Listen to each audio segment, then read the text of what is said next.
As I said in the beginning, our readings this week really, in a sense, kind of intermesh or bring together the notions of hospitality and discipleship and how important they each are and how they complement each other. Really, discipleship begins with hospitality. And I often say that for when it comes to church things, hospitality really begins when you drive into the parking lot. It is that a place is kept up and it's clean. There's not vines growing all over the building. It's not like the grass is like 5 feet tall and such. And kind of the place looks kept up and like a welcoming place that, yeah, this is a place where I want to stop. This is a place where I want to be.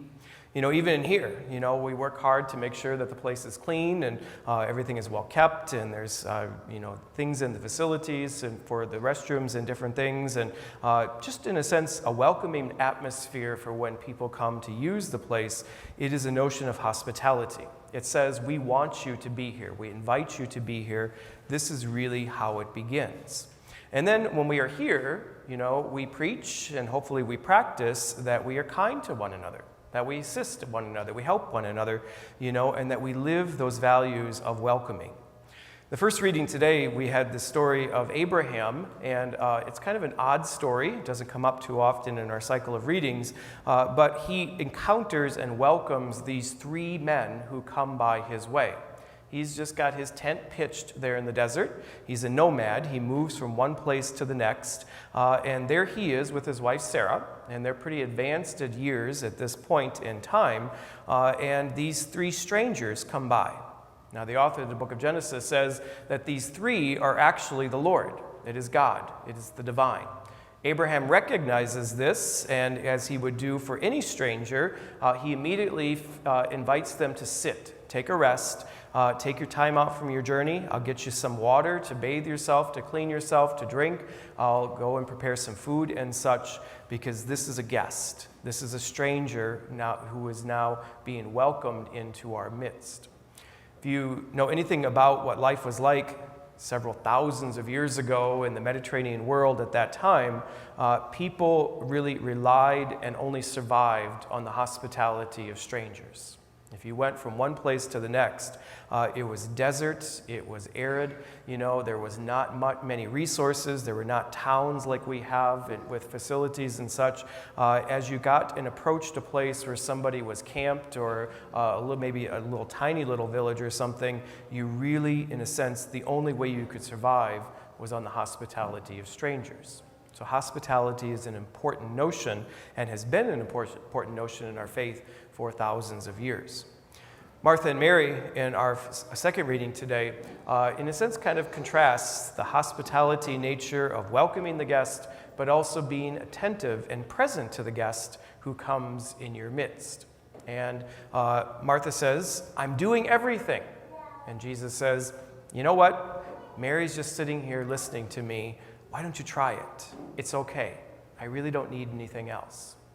It's a notion that sometimes we convince ourselves that we are so busy that we don't have time for those little things. We have so many things to do that we don't have time for the simple little things maybe that are right in front of us.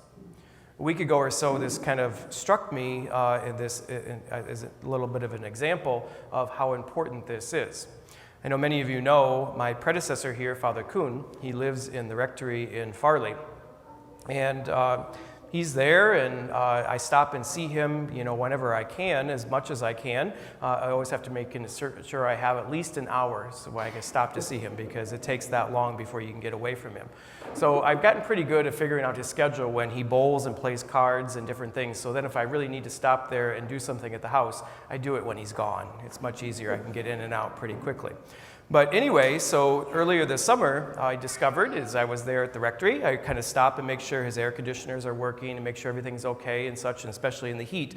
But in his basement, his dehumidifier was not working, and it was really quite damp down there.